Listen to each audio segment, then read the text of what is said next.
So here we are, kicking off the inaugural Conversation Ox blurb, and the topic at hand is about beer.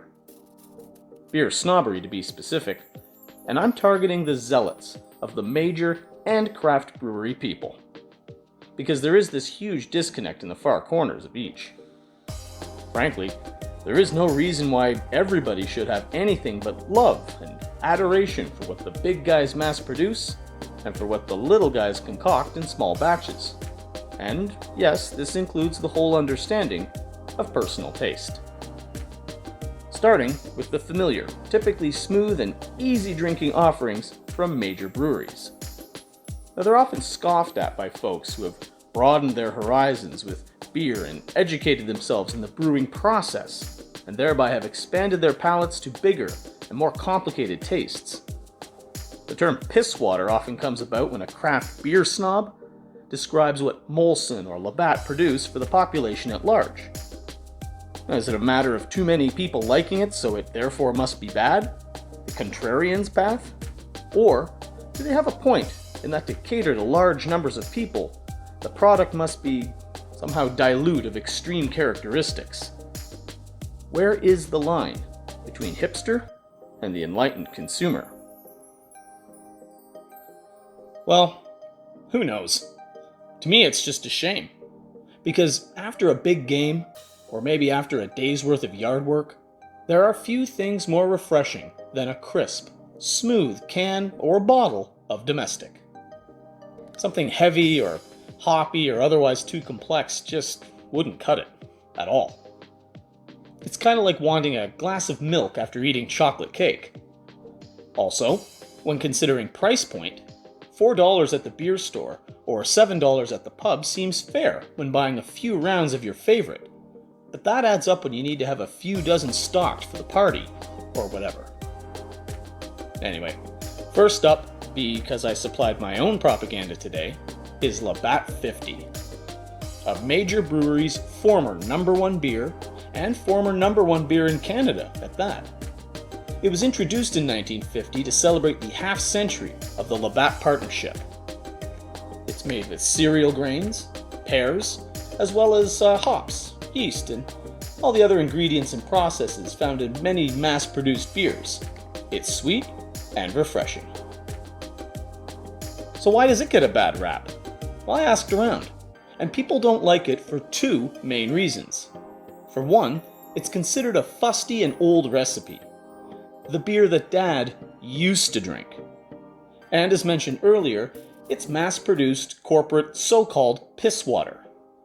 Well, the too old description is kind of silly, because for the amount of people who brag or tout the centuries-old recipes that some of the European beers stand on, 71 years is really not that old in comparison. I mean, let's have some perspective. As for the piss water indictment, well, I was actually going to pick Budweiser for this, but I didn't have a Budweiser story, so here goes.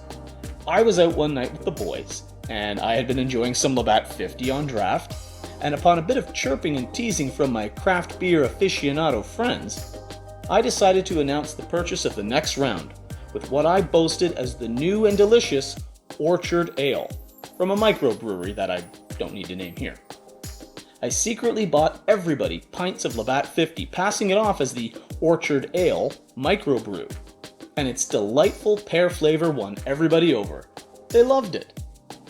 I didn't tell them they were drinking 50, of course. Why would I spoil the fun of letting them try to reorder a beer that doesn't really exist? But still, perception versus reality. So next up is the Strawberry Blonde from my favorite craft brewer, Brock Street. These guys do everything right. And while people are going to have their own preferences, there is a flip side to the craft beer snobs. That is, people who think that major breweries are the only ones who do things properly, and that craft beer is always an overly complicated for the sake of being complicated beverage, often considered too hoppy and kind of weird.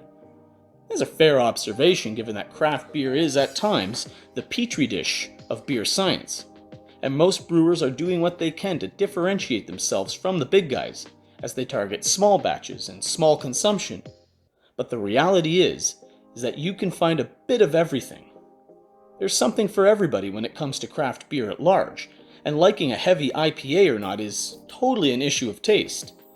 But you can find a light beer, a German-style Pilsner, you can find stouts, you can find fruit infusions, and that's what brings us to the Strawberry Blonde. I picked on this one because of its added discrimination folks sometimes have with fruit going into beer. How did fruit going into beer get a big hate on?